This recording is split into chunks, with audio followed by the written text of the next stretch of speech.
Je vous propose pour cette première keynote de parler, première table ronde, pardon, de parler de données stratégiques. Et le thème, c'est données stratégiques, trouver la parade. Alors, nous allons évoquer, bien sûr, cette question qui est cruciale parce qu'elle est marquée, on l'a dit à plusieurs reprises en ouverture, par une accélération de l'externalisation des données informatiques, des infrastructures informatiques, et puis, d'une part, leur stockage, et également leur traitement, ce qui en fait effectivement un sujet absolument crucial pour les entreprises. Comment peuvent-elles continuer à protéger leurs données, qui sont plus que jamais des actifs stratégiques? Eh bien, c'est ce que nous verrons tout de suite avec nos invités. J'invite Philippe Miltin, CEO d'Upscale, marque cloud d'Dassault Systèmes, à me rejoindre sur scène.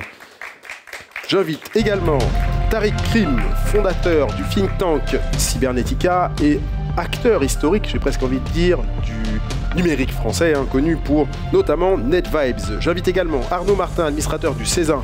Installez-vous, messieurs, administrateur du Césin, un club qui réunit des experts de la cybersécurité, et DSI du groupe Caisse et Dépôts, établissement public d'investissement également bien connu. J'invite également Cédric Voisin, RSSI de Doctolib, plateforme en ligne de prise de rendez-vous médicaux. Cédric, venez sur scène, s'il vous plaît.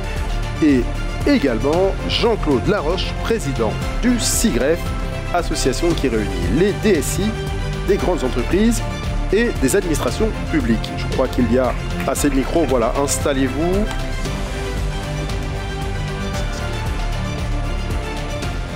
Voilà, messieurs, installez-vous. Je crois qu'il y a normalement suffisamment de micros. J'ai celui-ci à côté. Philippe, prenez-le. Tariq, vous en avez un. Voilà, Jean-Claude, voilà, vous avez suffisamment de micros. Une première question pour vous, Jean-Claude. Je le disais, vous représentez le CIGREF, vous êtes président du CIGREF. Comment est-ce que cette question-là des données stratégiques est abordée au sein du CIGREF? Bonjour, bonjour à toutes et à tous. Le CIGREF, je rappelle qu'on est des utilisateurs, des grands utilisateurs de solutions numériques, grandes entreprises, administrations publiques françaises. Pour nous, quand on parle de données stratégiques, il y a deux volets. Il y a les données à caractère personnel, qui sont couvertes par le RGPD et par des accords d'adéquation entre les États-Unis et l'Union européenne pour le transfert des données, transfert transatlantique des données à caractère personnel. Alors, vous savez qu'il y avait eu un Privacy Shield qui a été invalidé par la Cour européenne de justice le 16 juillet 2020. Et ensuite, il y a eu un nouvel accord d'adéquation qui est le Data Privacy Framework. Mais pour nous, les données sensibles, c'est pas que ça, évidemment. C'est aussi les données qui ne sont pas à caractère personnel et qui, pour nous, sont extrêmement importantes pour nos activités. Alors, c'est typiquement toutes celles qui relèvent du secret des affaires. Ce sont les données qui comportent de la propriété intellectuelle, celles qui comportent des secrets commerciaux, des secrets financiers. Voilà comment nous qualifions les données stratégiques. Et ce qui est très important de noter, c'est que les attendus de la Cour européenne de justice qui l'avait conduite à invalider le Privacy Shield le 16 juillet 2020, c'était notamment le fait qu'il existe aux États-Unis le Foreign Intelligence Surveillance Act, qui est un texte dont la section 702 permet aux autorités administratives américaines d'accéder à des données qui sont hébergées par des entreprises américaines, que ces données soient hébergées sur le territoire américain ou ailleurs dans le monde. Et ça veut dire que quand on héberge ces données chez un très grand acteur américain du cloud, ces données, elles sont vues, regardées, lues, examinées par des autorités américaines, enfin notamment des services de renseignement, à des fins très souvent d'intelligence économique. Donc nous, ça nous fragilise face évidemment à notre ami américain qui est un compétiteur économique. Voilà, donc voilà comment on qualifie le paysage à la fois de ce qu'on met derrière les données stratégiques et de la problématique qui s'oppose à nous à l'heure actuelle. Arnaud, est-ce que cette question de la donnée stratégique a intérêt à devenir un enjeu global pour la totalité de l'entreprise? Alors, comme tu le mentionnais, hein, on a différentes sources pour qualifier, un peu quantifier ce qu'est une donnée stratégique. Et en effet, on a intérêt à unifier les différentes problématiques qu'on a. Donc, les problématiques RGPD que tu as mentionnées. On peut avoir aussi des problématiques, ou en tout cas des contraintes réglementaires. Donc, par exemple, un établissement public comme l'est la Caisse des dépôts est assujetti à la doctrine cloud au centre de l'État. Donc, qui dit doctrine cloud au centre de l'État impose un certain nombre de contraintes sur ces données qui sont manipulées. C'est le cas au niveau de la Caisse des dépôts, par exemple, par rapport à tous les mandats qu'on peut avoir de l'État. Je pense notamment à mon compte formation qui est bien connu de l'ensemble des citoyens français. Et on a aussi nos données propres qui sont nos données stratégiques. Et du coup, l'intérêt, ou plutôt, on va dire, le savoir-faire qu'on doit mettre en œuvre aussi bien avec les équipes de la DSI que les équipes de cybersécurité, que les équipes de la DPO, c'est d'essayer d'avoir une approche globale par rapport à ces problématiques-là et d'essayer d'étoffer autour d'une notion qui est la sensibilité des données. Comment est-ce qu'on va trouver des solutions techniques suivant le niveau de gradation de ces solutions-là. Ce sur quoi on milite et on en parle déjà depuis quelques années au niveau du CESA, hein, c'est d'adopter, enfin en tout cas au-delà de la définition d'une politique de sécurité des systèmes d'information, potentiellement avoir la capacité à décliner une PSSI fille de cette PSSI d'entreprise qui serait dédiée à l'utilisation du cloud et du coup définir un cadre englobant par rapport à ces trois catégories sur la capacité qu'on va avoir à utiliser un certain nombre de données dans le cloud en sécurisant les données les plus stratégiques, bien évidemment.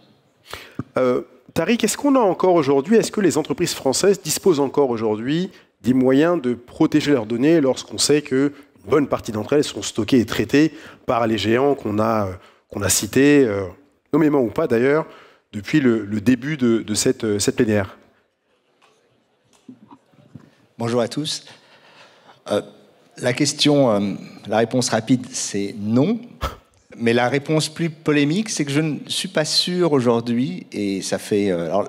j'ai eu plusieurs casquettes, mais aussi une casquette d'entrepreneur, ça fait presque maintenant 20 ans NetVibes.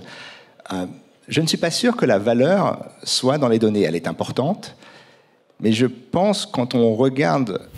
ne serait-ce que juste les valorisations du Nasdaq, les plus grosses valorisations, que la valeur est dans le software. Aujourd'hui, les acteurs qui traitent les données des autres, et c'est le cas de tous les grands hyperscalers et de ce qu'on appelle habituellement les GAFAM, mais il n'y a pas que, puisqu'il y a désormais NVIDIA, il y a beaucoup d'acteurs qui sont en train de se positionner. La valeur est en fait véritablement dans le software. Et probablement avec l'IA, on est en train de voir un déplacement de cette valeur dans le compute. Ce qui fait qu'historiquement, vous le savez, les GAFAM ne possédaient pas leur data center, puisque pour eux, la valeur, c'était de faire tourner le logiciel et ils sous-traitaient cela.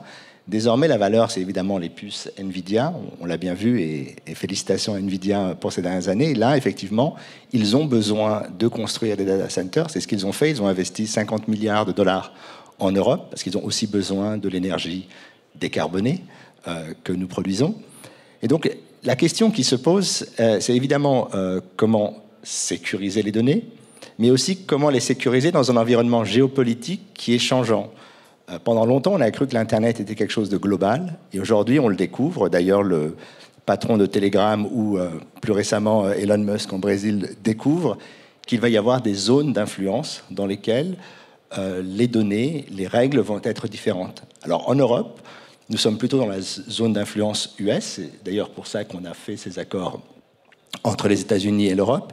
La question, c'est de savoir si ce qui fait notre valeur et aussi notre réglementation va être, comme on dit en bon français, enforced, c'est-à-dire est-ce qu'on va faire finalement ce qu'a fait le juge de la Cour suprême brésilienne, arrêter, empêcher certaines plateformes d'opérer si elles ne répondent pas aux besoins ou pas. Et là, c'est toute la question qui se pose. Et si vous me permettez, juste en reprenant ma casquette d'entrepreneur du web, la question pour toutes les startups qui sont ici, c'est aussi de savoir comment vous, dans un environnement global, quand vous avez des solutions de cybersécurité ou de cloud, vous allez à la fois travailler dans des régions différentes et avoir un produit qui est globalement accessible ou pas. Ça, c'est une vraie question parce qu'aujourd'hui, la force des États-Unis, c'est d'avoir fait des produits qui sont utilisés en Russie, en Chine, en Europe, au Brésil, qui sont des législations différentes, et nous n'avons pas encore, parce que je pense que l'international, je sais que Michel en a parlé, est très important, trouver la bonne façon de se développer et de permettre à les entreprises d'être présents dans la sécurisation des données, dans la cyber, un peu partout dans le monde. Philippe, j'aimerais bien vous entendre sur ce point et entendre votre avis. Alors, Tariq dit qu'effectivement, pour lui en tout cas, le vrai défi aujourd'hui, c'est celui du logiciel. Vous êtes notamment l'acteur vous êtes la marque cloud de Dassault Systèmes. Quel type de discussion vous avez avec vos clients qui font appel à vous justement pour ce caractère souverain? Est-ce que c'est ça qui prime finalement? Est-ce que c'est souveraineté qui constitue finalement la réponse principale aux besoins qu'ils expriment en matière de protection des données stratégiques? Bonjour à tous. Écoutez, oui, évidemment, je pense que la plupart des clients de Dassault Systèmes, parce qu'aujourd'hui, à Outscale, on a 3 activités. Notre première activité, c'est qu'on est opérateur des plateformes Dassault Systèmes. Donc, Dassault Systèmes a à peu près 350 000 clients dans le monde. Et évidemment, les clients sont des clients globaux. Donc, on doit les accompagner partout dans le monde. Hein. Comme le disait Michel, évidemment, on doit être en capacité d'opérer où sont nos clients. Donc, ça, c'est absolument évident. Les discussions que nous avons avec nos clients, c'est que suivant la typologie, je dirais, de secteur d'activité, ils sont plus ou moins sensibilisés à la sécurité. Donc la souveraineté, notamment, est un point important. Et ça a été d'ailleurs une des raisons majeures pour laquelle Outscale a été créé, c'est de pouvoir offrir une solution de confiance souveraine. Donc on a été les premiers à avoir cette qualification SecNum Cloud. Et donc nos clients aujourd'hui sont très sensibilisés, donc aujourd'hui surtout en France et en Europe, à pouvoir opérer des solutions Dassault Systèmes, parce que c'est évidemment des solutions cœur de métier, hein, que ce soit dans le domaine automobile, aéronautique, santé.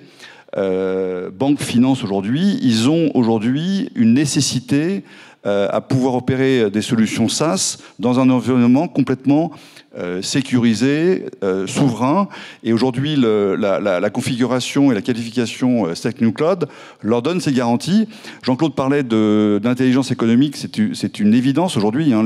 L'intelligence économique est une réalité de tous les jours. C'est vrai que opérer des solutions pour Renault qui construit ses voitures, pour Airbus qui construit ses avions, de pouvoir opérer dans un environnement complètement sécurisé le développement en tout cas de leur avion ou de leur voiture, c'est un des facteurs différenciants très forts. Cédric, vous êtes, je le disais, RSSI de Doctolib, hein, entreprise qu'on connaît tous, née sur le cloud. Quels sont les processus que vous avez mis en place pour protéger les données qui sont parmi les données les plus précieuses des gens, qui sont leurs données de santé? Bonjour à tous. Ça, c'est une super question. Alors, je suis désolé, moi, je vais faire un peu le vilain petit canard de l'Assemblée. Je vais me faire taper dessus par plein de gens. Oui, on est une société full cloud. On gère de la donnée de santé pour 80 millions d'Européens, à peu près. On opère France, Allemagne, Italie, Hollande, désormais. Donc, on est... Cédric, rapprochez le micro. Pardon. Voilà, comme ça on vous entend. On commence à avoir une belle taille et une belle empreinte en Europe.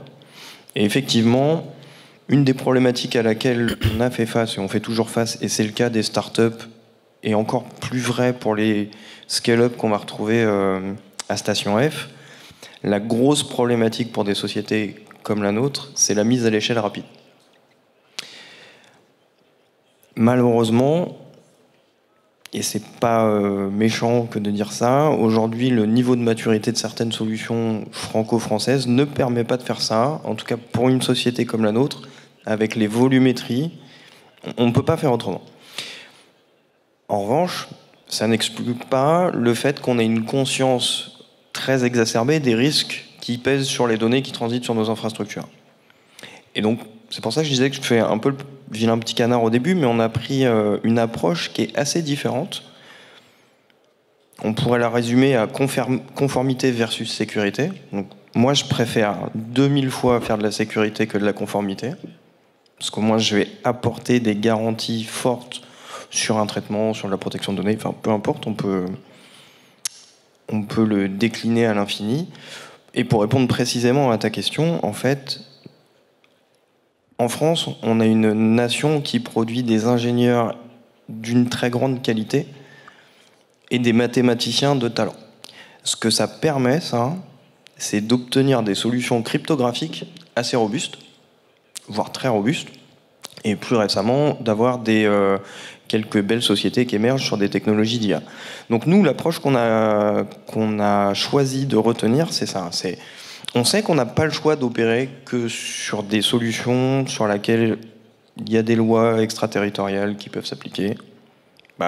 Sachant ça, ce qu'on s'est dit, c'est dans la mesure où c'est quelque chose qui peut arriver, comment on s'en prémunit en utilisant quand même ce socle. Le chiffrement, c'est une réponse pour nous. Alors, toutes les sociétés ne peuvent pas se permettre de faire ça. Nous, on a racheté une société française qui avait créé une solution de chiffrement. On les a intégrés dans nos équipes et on continue à développer. Alors, on n'a pas réécrit un système cryptographique, mais on a toute une surcouche logicielle qu'on a mis par-dessus pour que ce soit très facile à utiliser par nos ingénieurs. Voilà, c'est une partie de la réponse à ta question. Alors, avant de basculer sur les configurations qu'on peut imaginer pour mieux protéger l'entreprise, j'ai une question pour vous, Jean-Claude. Est-ce qu'aujourd'hui, lorsque vous parlez dans les différentes commissions du SUGREF, le chiffrement est une approche qui est privilégiée pour assurer le caractère privé, confidentiel des données qui sont manipulées par les administrations et les grandes entreprises que vous représentez? Le chiffrement peut être une solution dès lors qu'on fait appel à des solutions de stockage essentiellement. Mais à partir du moment où il y a du traitement des données, qui sont des traitements dans le cloud, les données sont déchiffrées, donc apparaissent en clair quelque part dans le process et chez le prestataire. Donc ça ne nous convient pas. Donc évidemment, les solutions de chiffrement, on les regarde. Quand il s'agit d'aller faire exclusivement du stockage, on peut y avoir recours, mais ça ne suffit pas à apporter une réponse complète à la question. Nous, ce que nous pensons, c'est qu'il faut qu'il y ait sur le marché des solutions qui bénéficient d'une certification forte. Alors, il y a Sacnum Cloud en France, mais ce qu'on pense, c'est que si on veut effectivement que l'offre se développe de ce type de solution en Europe, il faut une taille de marché conséquent et il faut aussi que tous les acteurs qui opèrent en Europe se conforment à la réglementation. Et pour nous, la bonne dimension pour faire ça, pour avoir une réglementation qui s'impose et faire en sorte qu'un marché se développe, c'est la plaque européenne, c'est l'Union européenne. Parce que tout à l'heure, ce qui a été dit, c'est que c'était difficile aujourd'hui d'avoir face à soi des solutions franco-françaises qui répondent aux besoins, etc. Je pense d'abord que les choses évoluent vite, donc ça c'est un premier aspect qu'il faut prendre en compte, mais c'est vrai aussi qu'on commence déjà à avoir du legacy dans ce domaine, et donc parfois on a des contrats, par exemple les grands groupes, je regarde pour les grands groupes, je connais bien, ont des contrats en général cadres, pluriannuels, donc traînent des solutions qui étaient les seules qui existaient au moment où ils ont fait leur consultation et qui maintenant, ils voient apparaître d'autres solutions sur le marché, ils n'y ont pas recours facilement. Plus le fait qu'il y a des contraintes réglementaires. Donc tout ça fait qu'on n'est pas très agile dans la capacité à se déporter vers des solutions qui apparaissent et qui sont attractives pourtant. Bon. Et nous, ce qu'on pense, c'est qu'il faut faire plusieurs choses en même temps, c'est-à-dire à la fois stimuler la demande pour qu'effectivement l'état d'esprit change sur ce plan-là, et puis deuxièmement, il faut qu'il y ait un marché qui se développe en Europe, et ça passe par le fait qu'il y ait un cadre réglementaire en Europe qui soit adapté. C'est pour ça que nous plaidons très fortement du côté SIGREF pour une certification européenne des services de cloud computing qui comporte dans son niveau le plus élevé, AI+, comme on dit, une protection contre les lois non européennes qui ont de fait une portée extraterritoriale, comme tout à l'heure j'en parlais, le FISA. Et ce débat, il est très chaud, je suis en plein dedans en ce moment, et il n'a pas encore abouti. Tariq, et puis après Philippe. Oui, juste une petite remarque. Bon, de toute façon, vous avez parlé de la question du FISA. Le FISA, faut-il le rappeler, est une loi qui date de la guerre froide, qui est un outil extraordinaire pour les États-Unis, outil dont ils ne veulent pas se séparer. Un avantage extraordinaire aussi pour l'intelligence économique, pour plein d'autres choses. Mais quand on se focalise sur la sécurité, à mon avis, c'est une erreur. Évidemment, c'est très important, mais il n'y a pas que la sécurité. Il y a aussi la question du prix et la question de la dépendance. Ça ne vous a pas échappé à un moment où tous les big tech dépensent énormément d'argent. D'ailleurs, ça fait presque mal à la tête. On est à je crois qu'on a dit qu'on est à 900 milliards de dollars investis dans l'IA, essentiellement dans l'infrastructure. Ça veut dire que là, maintenant, aux États-Unis, on ne peut plus trouver un seul groupe électrogène. Il n'y a plus de personnes qui savent travailler dans les data centers. Tout le monde a du boulot pour les 5 ans à venir. Et cet investissement colossal, il va falloir le rembourser. Et d'une certaine manière, la proie idéale, c'est ce que j'appelle parfois la techflation, c'est les Européens, la vache à lait habituelle. Donc, on ne peut pas ne pas anticiper une hausse importante des prix, puisqu'il va falloir non seulement rembourser et en tout cas montrer des revenus plus importants pour couvrir les frais, mais également le basculement dans l'IA et dans l'IA générative et donc dans du high compute se traduit aussi par des prix beaucoup plus chers. Et il est évident que nous allons en faire les frais. Donc quand on parle de ces questions, la question de la dépendance, elle est à la fois au niveau de la sécurité, de l'accès.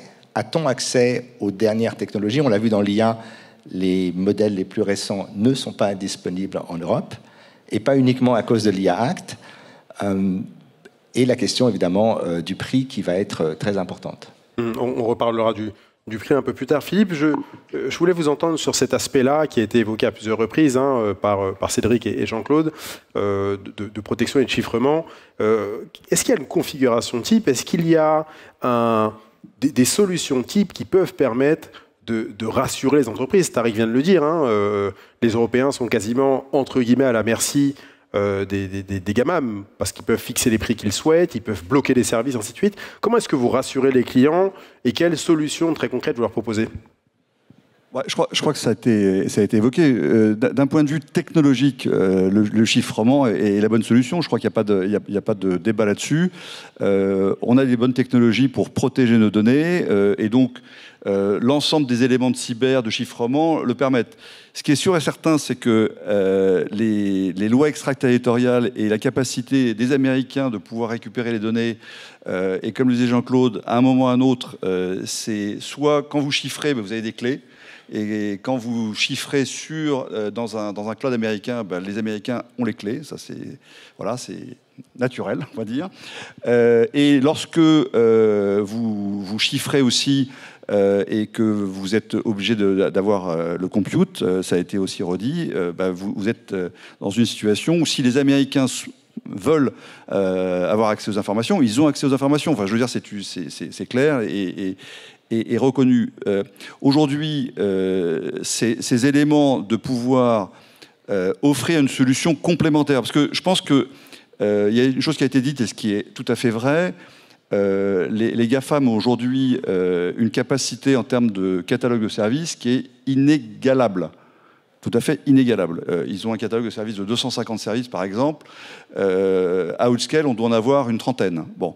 Donc, on ne peut absolument pas se comparer. Je crois que c'est d'une clarté absolue. Par contre, ce qui est évident, c'est qu'on est complémentaires. On ne peut pas tout faire, mais lorsque vous, pour des données sensibles, devez opérer avec la sécurité législative, parce qu'une fois de plus, c'est un débat qui est législatif, c'est pas un débat technologique. D'un point de vue législatif, vous avez aujourd'hui en France, et Jean-Claude le rappelait, il y a des grands débats européens, UCS, pour pouvoir s'aligner, et ça aujourd'hui c'est extrêmement compliqué. C'est compliqué aussi pour une raison très simple qui a été évoquée, c'est la défense. Si vous regardez aujourd'hui les États européens avec quelle défense aujourd'hui ils s'équipent, ils s'équipent avant tout avec une défense américaine. Donc aujourd'hui c'est un peu compliqué pour eux de leur dire écoutez, d'un côté on a besoin de vous pour se défendre, et de l'autre sur la partie numérique on veut vous écarter. Bon, donc, ce sujet du UCS est un sujet très sensible. Personnellement, je pense que le plus tardivement possible, on aura des réponses, mieux ça se passera. Parce que je dirais que dernièrement, ce n'était pas très positif, en tout cas pour l'Europe. Mais c'est vrai que l'Europe a besoin de se protéger. Le CIGREF, qui est représenté par Jean-Claude aujourd'hui, l'a exprimé de façon très claire en France, en Belgique, en Allemagne, en Hollande. L'ensemble des industriels ont ce besoin. et ont ce besoin de protection législative. Donc c'est un élément qui est absolument fondamental. Et évidemment, l'Europe ne doit pas continuer à être cette vache à lait. Je reviendrai sur le sujet de l'IA, parce que l'IA aujourd'hui, c'est évidemment un sujet qui est majeur. Aujourd'hui, l'ensemble des innovations va passer par l'IA, et avoir une IA de bout en bout américaine va poser problème. Un certain nombre d'industriels et d'entités commencent à s'en rendre compte. Arnaud, vous souhaitiez rebondir? Oui, avec une double casquette. Alors la première, c'est avec une casquette purement directeur cyber, qui est de dire, parmi tout ce qui a été présenté, en fait, quand on est confronté à l'opérationnalisation et aux choix finaux dans l'entreprise, finalement, c'est un peu un patchwork de tout ce qui a été décrit. Donc, bien évidemment, on fait du chiffrement ou du surchiffrement sur un certain nombre de solutions dans lesquelles on a moins confiance, entre guillemets. Donc, typiquement, des solutions de GAFAM, si on est sur de l'O365, c'est quand même pas mal de chiffrer les messages les plus sensibles et d'apprendre aux utilisateurs à avoir cette dynamique-là. On fait aussi des choix, parce que comme tu le disais, on n'a pas besoin de la dernière fonctionnalité systématiquement pour être en capacité d'accompagner le business.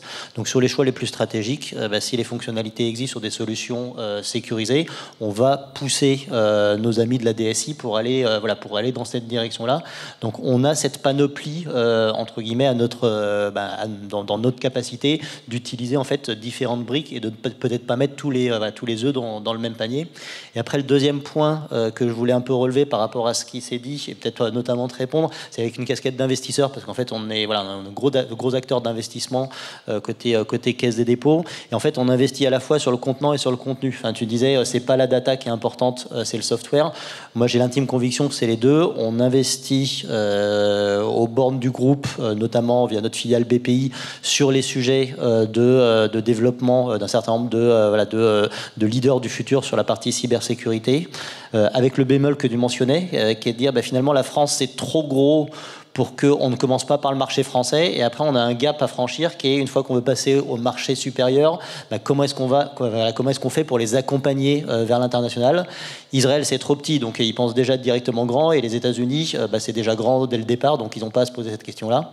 Et après le deuxième sujet, c'est on investit aussi dans le contenant, et ça moi je persiste à penser que c'est une bonne chose. On a pourtant investi côté Caisse des dépôts dans les deux premières initiatives un peu ratées, donc Ladouat et Numergy, donc on a perdu 2 fois 50 millions d'euros. Bon, c'est comme ça, c'est la vie. On continue à investir. On investit via notre filiale DocaPost sur cette partie-là avec la filiale Numspot. La seule chose peut-être à garder en tête pour ouvrir un peu les esprits de tout le monde, c'est les montants qu'on investit. On est pourtant le bras armé de l'État en termes de financement d'un certain nombre d'enjeux sociétaux. Les enjeux sociétaux sur la partie transformation écologique, on va investir dans les 2 prochaines années 10 milliards d'euros. Alors ça tombe bien, d'après ce que j'ai cru comprendre, l'État va un peu moins investir compte tenu des coupes budgétaires à venir. Donc nous, on va être au rendez-vous. Sur la partie développement de la souveraineté numérique, on est plutôt sur l'ordre de grandeur que je citais avant, de l'ordre de 50-100 millions d'euros. Donc c'est 2 poids, 2 mesures, sachant que les GAFAM, sur ces sujets-là, en propre, ils investissent plutôt de l'ordre de quelques milliards d'euros par an en R&D sur ces sujets. Tariq. Oui, je voulais juste rebondir sur ce qui a été dit sur EUCS. D'une certaine manière, la situation européenne, qui est plutôt bloquée, si je comprends bien les dernières informations, elle est liée aussi à une réalité qu'on ne peut pas changer. De la même manière, et tu en parlais, beaucoup de pays européens achètent en gros des F-35 parce qu'ils se disent, si j'achète des F-35, ça sous-entend que les États-Unis vont me protéger. Quand on voit ce qui s'est passé avec la guerre en Ukraine, où Amazon et Microsoft ont fait le backup du cloud de l'État ukrainien, beaucoup de pays, je pense à la Pologne, je pense à des pays qui sont finalement assez proches de l'Ukraine, des pays du Nord, se disent les GAFAM, ce n'est pas uniquement du cloud, c'est peut-être l'outil de protection cyber. Et donc la question qui se pose quand on veut construire une stratégie différente, parce que pour moi, la question de la souveraineté, c'est une question qu'il fallait se poser il y a 10 ans. Aujourd'hui, on est plutôt dans la question de la résilience et la question du choix. Moi, je crois à un monde dans lequel il y a plusieurs opportunités. Qu'on soit entrepreneur, qu'on soit une entreprise, qu'on soit un acteur, on doit avoir plusieurs choix. parce que le choix définit le prix. Si vous n'avez qu'un seul acteur, évidemment, le prix, vous n'avez plus aucun contrôle sur le prix et sur plein d'autres choses. Et donc la question qui se pose, c'est qu'il y a aussi une question d'une doctrine dans le monde multipolaire, fragmenté dans lequel on vit, quelle va être la stratégie française. On a parlé tout à l'heure de la stratégie cyber et la stratégie de développement. Moi, ce que je vois aussi, c'est énormément d'opportunités pour les entreprises.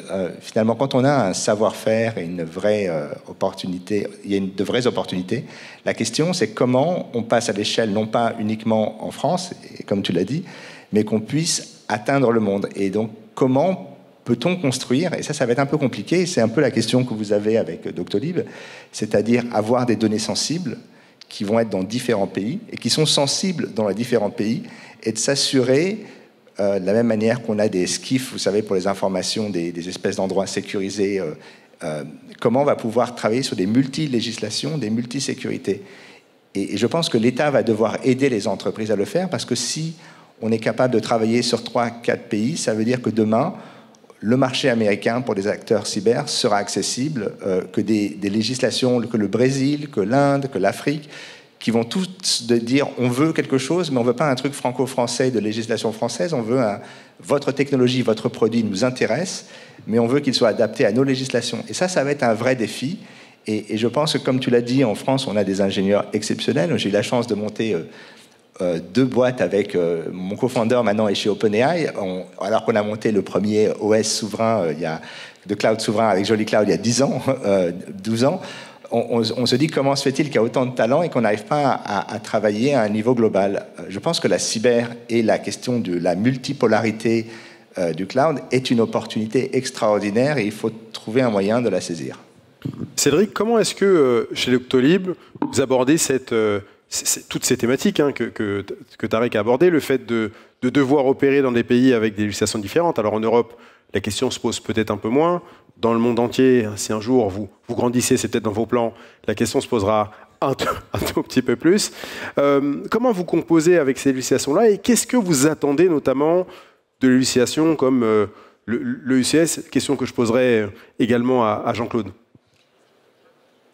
Alors, je vais commencer par répondre à ça par une citation que j'aime beaucoup. Un peuple qui oublie son passé est condamné à le revivre. C'est une citation de Winston Churchill sur l'esclavagisme à l'époque. Pourquoi je trouve ça super intéressant, et ça va faire écho à tout ce qu'on vient de se raconter. Aujourd'hui, en tant qu'entreprise, on a des enjeux économiques, parce que c'est ça qui est important. Au-delà de la donnée vient après, mais si vous n'avez pas un modèle économique viable,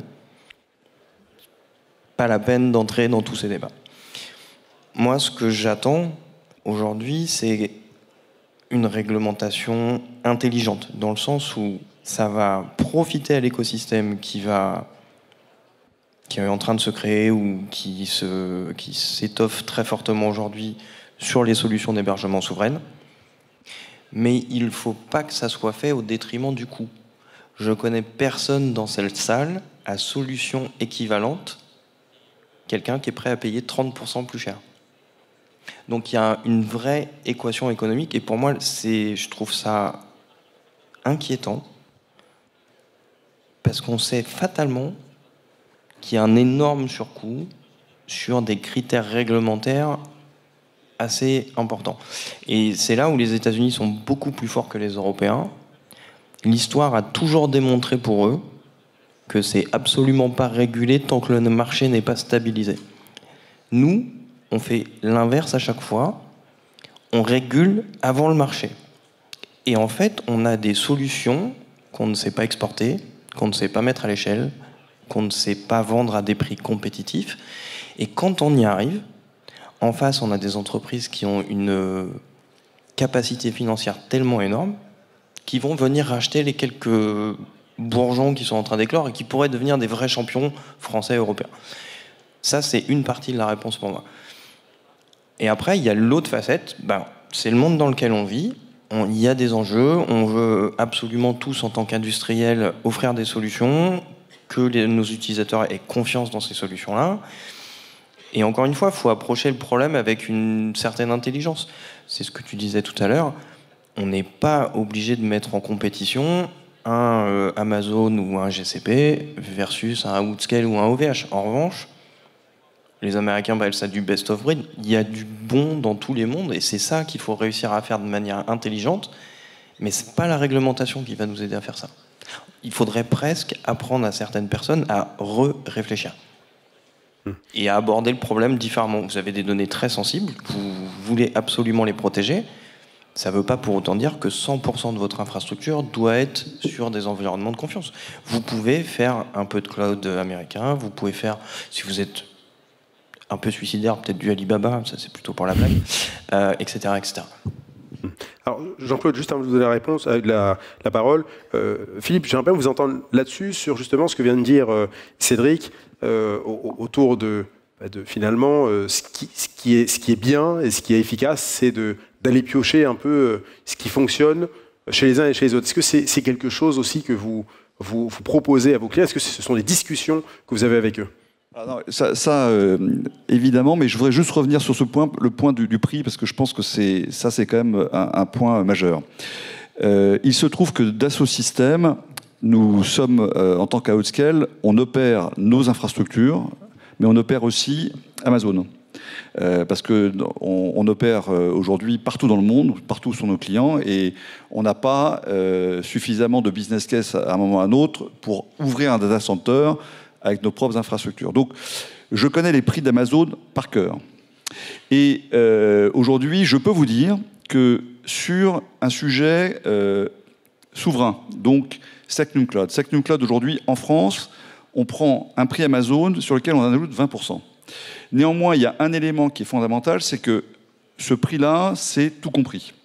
Et lorsque vous regardez les prix Amazon, et d'autres d'ailleurs, il y a le sujet des ingress fees. C'est-à-dire que quand vous avez des éléments de données... Donc, je veux dire, en termes de prix, de stockage, sur le prix global, réellement, il n'y a absolument pas une différence majeure. Enfin, parce qu'on opère une fois de plus sur plein de pays. Moi, je travaille avec des sociétés qui ont été rachetées par Dassault Systèmes, qui étaient chez Amazon, qui sont très sensibilisées au prix, évidemment, parce que ce sont des sociétés comme les vôtres, hein, qui opèrent une solution SaaS. Donc, ils sont extrêmement sensibilisés là-dessus. Ce sujet-là, aujourd'hui, n'existe pas. Enfin, on est en capacité, très sérieusement, alors, sûrement pas en termes de typologie de service, c'est indéniable. En termes de prix, on peut et on reste compétitif. Donc ça, c'est, je pense, un élément. Il y a un surcoût évident. Mais ce surcoût-là, une fois de plus, à partir du moment où on est dans un environnement complémentaire. Donc pour répondre à votre question, évidemment que nous, aujourd'hui, on est dans un monde d'hybridation. À peu près l'ensemble des sociétés matures ont leurs propres infrastructures on-premise, ont un ou deux cloud providers. Et donc, la recommandation, c'est évidemment d'avoir une solution aussi complémentaire Secnum Cloud pour un certain typologie de solutions bien précises, de données personnelles, de données financières. Voilà. Donc, et c'est évidemment la recommandation parce que ça n'a de toute façon aucun sens d'être mono-supplier. Et ça, c'est vrai aujourd'hui, c'est vrai quel que soit aujourd'hui même le fournisseur de cloud. C'est de plus en plus aujourd'hui, les entreprises s'aperçoivent que d'être uniquement avec un seul fournisseur de cloud, même parmi les GAFAM, c'est pas forcément la bonne solution. Donc l'hybridation, c'est évidemment la bonne solution. Et on monte aujourd'hui de plus en plus notre capacité à offrir de plus en plus de services importantes. Notamment, on vient d'annoncer avec Mistral AI une solution de bout en bout souveraine, puisque aujourd'hui on a cette capacité à offrir avec des GPU NVIDIA, parce qu'on parlait d'NVIDIA, et NVIDIA aujourd'hui évidemment à ce monopole-là, mais on sait opérer des infrastructures NVIDIA avec des GPU qui sont aujourd'hui certifiées Secnum Cloud et qui ont aujourd'hui les mêmes caractéristiques en termes de loi extraterritoriale pour pouvoir sécuriser de bout en bout ces solutions.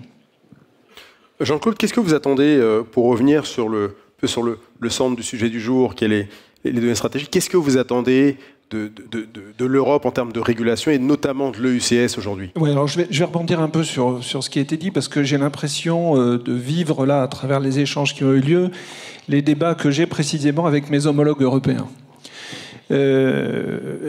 D'abord, ce que me disent beaucoup de mes homologues européens, c'est qu'ils disent la souveraineté, c'est une problématique beaucoup plus française que celle des autres pays, parce que vous êtes le seul pays de l'Union européenne à disposer de l'arme nucléaire stratégique, donc on voit bien que vous avez une sensibilité à la souveraineté, ne serait-ce que maîtriser ce qui se passe dans vos puces pour l'arme nucléaire stratégique, que nous, on n'a pas, donc nous, dépendre des Américains, ça nous gêne beaucoup moins, ils sont performants, etc. etc.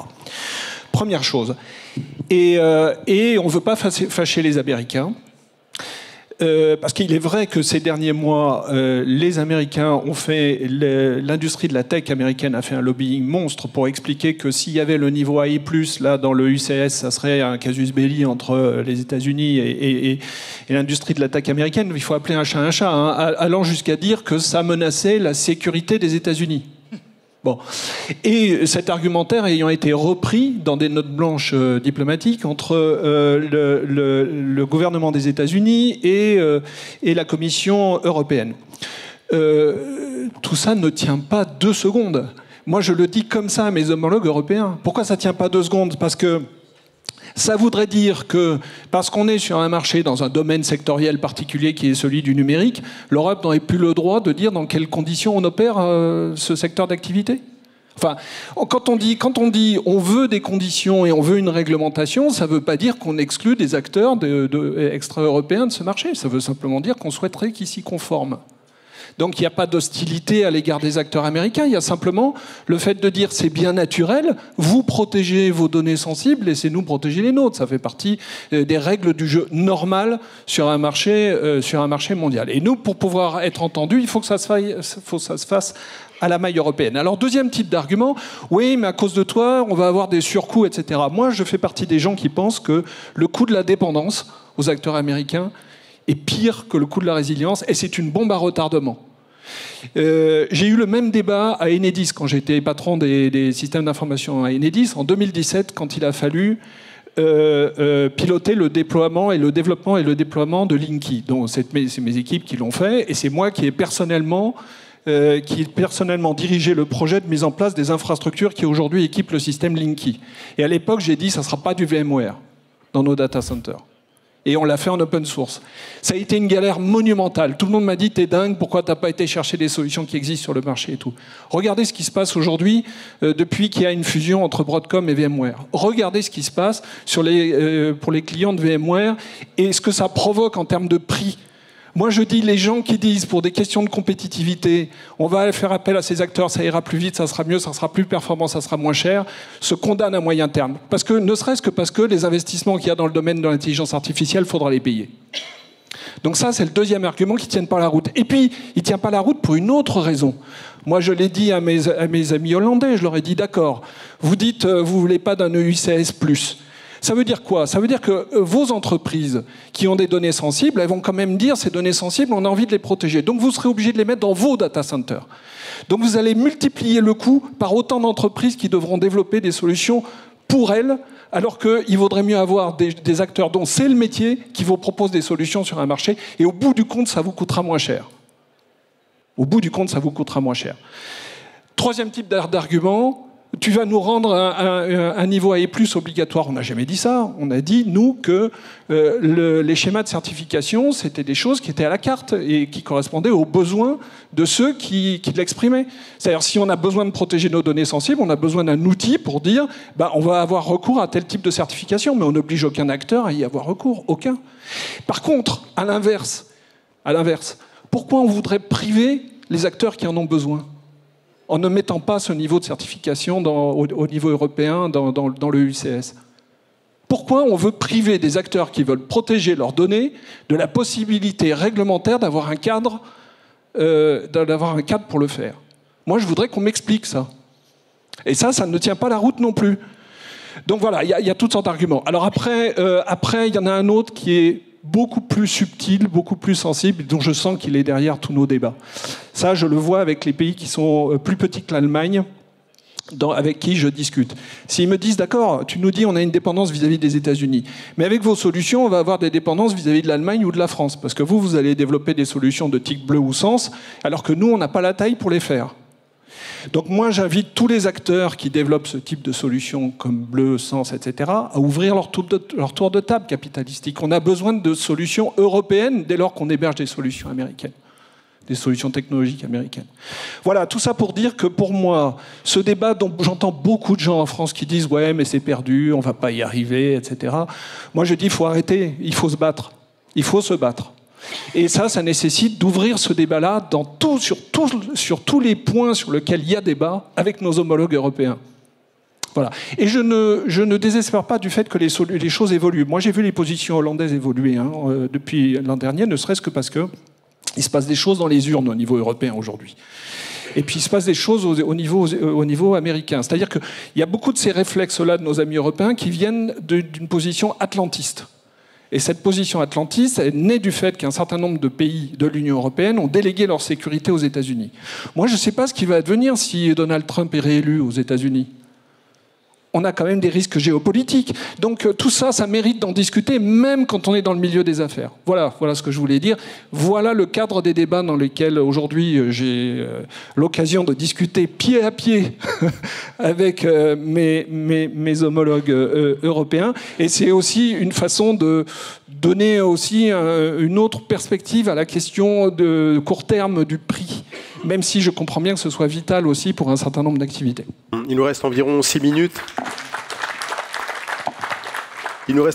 J'ai encore quelques questions à poser. Tariq, vous vouliez rebondir rapidement, s'il vous plaît. Oui, en fait, le débat sur le UCS me rappelle un autre débat, ça fait maintenant 20 ans. D'ailleurs, ça a été le débat qui m'a initié d'une certaine manière à la souveraineté numérique. C'était le débat des plateformes de musique et de la culture en ligne, le MP3, vous vous rappelez, contre les formats Microsoft et DRM. La puissance de feu des lobbies, notamment du monde des médias, pour s'assurer que l'Europe soit entièrement utilisatrice de ces technologies. Alors que, vous le savez certainement, le MP3 est une technologie franco-allemande, des brevets Thomson, Fraunhofer, etc. Donc on avait développé l'outil ultime de la diffusion et on nous imposait des solutions, on voulait nous imposer les plateformes. Ce qui est intéressant en fait dans ce débat, c'est qu'il y a à la fois une question technique, mais il y a aussi une question politique. Et à mon avis, sur cette question, l'Europe a failli. Elle a failli déjà en 93, puisque vous savez, quand les États-Unis lancent le projet des autoroutes de l'information, qui est en fait la réindustrialisation des États-Unis, nous, le projet prioritaire en Europe, c'était le diesel propre. Donc on a complètement raté ça. Mais surtout, et j'aime beaucoup ce que dit Max Schrems là-dessus, c'est que dans le système entre les États-Unis et l'Europe, où nous sommes pour l'instant des sous-citoyens numériques, nous aurions dû négocier pour monter au même niveau et d'avoir un environnement global qui nous protège face à la Chine, face à la Russie, face à d'autres acteurs, puisqu'on est vraiment dans l'ère du splinternet. Et on n'a pas réussi à négocier ça. Et donc aujourd'hui, on a une différence de traitement entre les citoyens européens et les citoyens américains, les entreprises européennes, les entreprises américaines, qu'on essaye de pallier. Donc il y a à la fois une problématique dans la souveraineté qui est technique, mais aussi politique. Par exemple, le sujet dont on n'a pas parlé, qui est le Health Data Hub, moi, à titre personnel, j'ai aucun problème avec Doctolib prend une décision business. C'est une entreprise privée, d'une certaine manière, elle fait ce qu'elle veut, même si elle a des données sensibles. Mais quand l'État développe une plateforme, elle aurait dû faire ce que les États-Unis ont fait avec le projet JEDI, dire on va investir et faire monter en compétences un ensemble d'entreprises. Et c'est vrai que c'est quelque chose qui nous manque aussi, c'est qu'on n'a pas une vision industrielle long terme, claire, on l'a vu avec les Jeux Olympiques, quand on a des délais, des deadlines, des gens compétents et on a mis les moyens, on a les résultats. Et je pense que sur le cloud, on devrait être capable de faire la même chose. Je suis absolument d'accord avec ce que vous avez dit sur l'aspect européen, mais c'est vrai qu'aujourd'hui, on n'a pas encore réussi à trouver la solution pour que des technologies soient adoptées partout avec le même niveau de sécurité, puisque chacun, évidemment, pense que le pays à côté va aussi utiliser ça pour l'espionner. Il nous reste encore 3 minutes et j'aimerais poser une dernière question pour Arnaud et pour Cédric. Alors, on a déjà abordé un peu plus tôt de cette discussion, au tout début, la question de faire émerger un champion. Vous l'avez dit, Arnaud, de sinistre mémoire. Il y avait eu une tentative sur le cloud, Cloud Watt Energy. ça avait coûté de l'argent et peut-être, comme le disait Tariq, on était déjà en retard sur le chantier. Est-ce que pour vous, il est encore temps, est-ce qu'il est nécessaire quand même d'investir au niveau peut-être européen, ça c'est ce que disait Jean-Claude, pour faire en sorte qu'un acteur peut-être déjà existant, ou qu'on fasse monter en compétence, pour reprendre ce que disait Tariq, d'investir pour qu'on ait un acteur français ou européen qui soit en mesure justement de permettre, peut-être en travaillant avec des partenaires comme Outscale, de protéger nos données, sachant qu'on a déjà des champions. Arnaud et puis Cédric, pour cette toute dernière question de la table ronde. Du coup, très rapidement, parce que j'ai déjà un peu défloré le sujet tout à l'heure, la réponse est oui. Et d'ailleurs, nous, on a continué à investir l'année dernière, donc je ne vais pas te dire le contraire. Ce qui est plus compliqué par rapport à d'autres problématiques, c'est qu'on n'a en effet pas un engagement politique et pas un engagement politique au niveau européen pour voir émerger un leader et en tout cas le soutenir. Donc là, on a un vrai sujet par rapport à d'autres problématiques qu'on avait et une volonté un petit peu différente. Il y a de ça une quarantaine d'années sur des acteurs de l'aéronautique, sur d'autres secteurs ou de l'aérospatial, où on a vu émerger et on a vu vraiment un alignement total de plusieurs pays européens. On n'a pas cet alignement total au niveau politique. Par contre, on a cette capacité financière et on a cette capacité financière qui peut provenir d'un mix entre de l'investissement public ou parapublic comme ce qu'on fait nous, versus des investissements aussi davantage privés qui pourraient très bien faire émerger un leader. Et Cédric, quelques mots sur cette question. J'en rêve. Vraiment. Je suis désolé d'avoir déclenché les polémiques, mais je vous avais dit au début que c'était venu faire le vilain petit canard. Je suis 200% d'accord avec ce que tu as dit. En fait, il faut qu'on trouve un moyen. La guerre, elle n'est pas perdue. Mais revenir au niveau attendu par appelons ça le tissu économique européen, ça va nous coûter énormément. Et il faut être prêt à investir massivement des capitaux. Et au-delà de la BPI ou d'autres acteurs, nous, en tant qu'individus, et on est très mauvais en France pour ça, je vous encourage à investir sur les sociétés françaises. Achetez des actions, ça soutient la croissance. Faites-les travailler, quoi. Et si on le fait tous ensemble, j'espère qu'on ne fera pas un Cloudwatt et un Numergy, parce que c'était quand même presque risible la manière dont ça s'est terminé. Il faut qu'on ait des champions qui émergent. Et encore une fois, moi, je suis un fervent supporter de ce qu'on est capable de faire en France. On a raté le train du numérique au moment où on a décidé de plus investir sur le Minitel, d'arrêter de fondre des processeurs, d'arrêter de développer des systèmes d'exploitation. Et il faut absolument qu'on garde ça en tête. Il n'y a plus aucun pan, ou quasiment plus aucun pan de l'économie mondiale qui ne s'appuie pas sur des technologies numériques. Et c'est pas prêt de s'arrêter. Merci beaucoup. On peut les remercier. Merci beaucoup. Merci beaucoup. Est-ce qu'il y a des questions? On peut en prendre une. Monsieur, est-ce qu'on a un micro? Un instant, on prend juste une question. Monsieur, allez-y. Une question courte, s'il vous plaît, et une réponse courte.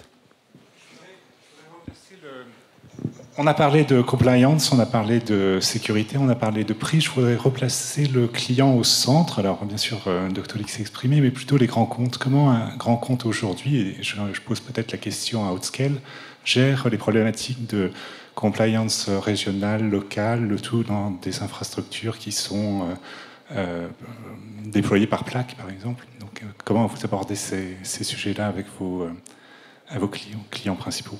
Philippe, une réponse rapide, s'il vous plaît. Rapide, ça va être un peu compliqué, mais pour vous dire qu'aujourd'hui, le grand intérêt du cloud, justement, c'est de ne pas avoir à avoir des data centers locaux. Vous pouvez opérer partout en France, par exemple, si c'est pour la France, et même en Europe, avec l'ensemble des sécurisations. Et aujourd'hui, donc, on travaille, nous, avec des grands groupes qui ont des particularités en termes d'opérer des solutions critiques. C'est le cas des banques. Par exemple, aujourd'hui, la BNP, pour ne pas le citer, parce qu'on a fait une annonce là-dessus, va opérer une solution critique dans un environnement Stacknum Cloud. Alors jusqu'à présent, elle ne savait pas opérer en dehors de ces solutions internes, on-premise.